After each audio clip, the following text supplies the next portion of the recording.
Thank you and welcome to the show this morning.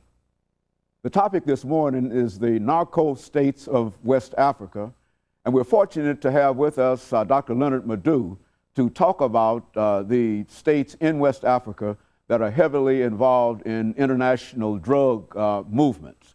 And of course, Dr. LMadu, let me welcome you to the show this morning. Thank you. And to tell you again how delighted we are to have you here. And of course, you've been with us on many, many occasions. And as a matter of fact, we might consider you our resident African scholar, giving us that kind of information in reference to Africa. Yeah, but I think, Dr. LMadu, the topic that we're dealing with today is a very, very unusual topic.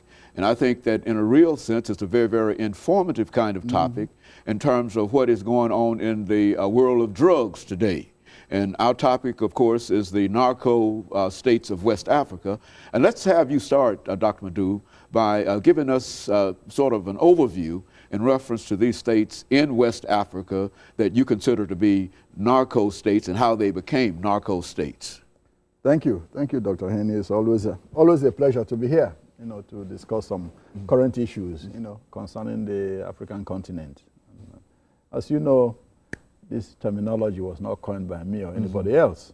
In fact, the United Nations designated Guinea Bissau as the first narco state, because of the incidences of drug transshipments in the country, and also because of the institutional support that the drug cartels seem to be getting from the government. First of all, somebody will ask, where is Guinea Bissau? Of course, Guinea Bissau is on the west coast of Africa, formerly a Portuguese colony. Portugal had about 3 important colonies in Africa that became independent in the 1970s: Angola, Mozambique, and Guinea Bissau. And of the 3, really, the Guinea Bissau liberation movement was one of the most powerful, under the legendary Amilcar Cabral, who was assassinated, in Conakry by the Portuguese. After his assassination, the Portuguese granted independence to Guinea-Bissau in 1974. His brother, Louis Cabral, became president, but he was overthrown in 1980 by General Joao Bernardo Viera. Since 1980, it has been downhill, for Guinea-Bissau. This once promising revolutionary state, that Cabral had clearly articulated, became, a backwater of all sorts. It's a country of about 1.8 million people, with the capital in Bissau and several other islands. Initially, the liberation movement, combined Guinea-Bissau on the mainland with Cape Verde, an island of Cape Verde. That was why the liberation organization was called the Party for the Independence of Guinea-Bissau and Cape Verde Islands.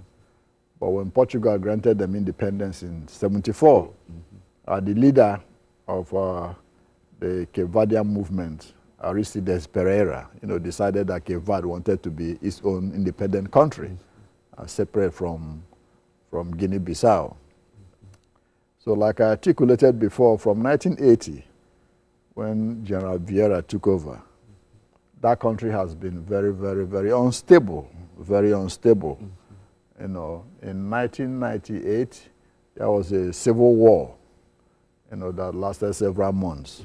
General Viera had dismissed the army commander at that time, General Ansumane Mane, who refused to go. Refused to go, and then, rallied his own soldiers to fight back, So there was a bloody civil war, which ended when the Portuguese government decided to intervene and granted asylum to General Viera to come to Lisbon and stay, for a while. And since there have been about 3 or 4 different governments, but in 2005, General Viera came back again and ran for election, and won, the election.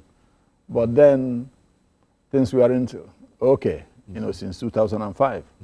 The army commander, General Dr. Badu, let us interrupt right here for our first commercial break, which will allow us, when we come back, to pick up at this exact spot and to go on and to develop this issue in reference to this huge drug cartel that's being developed in West Africa.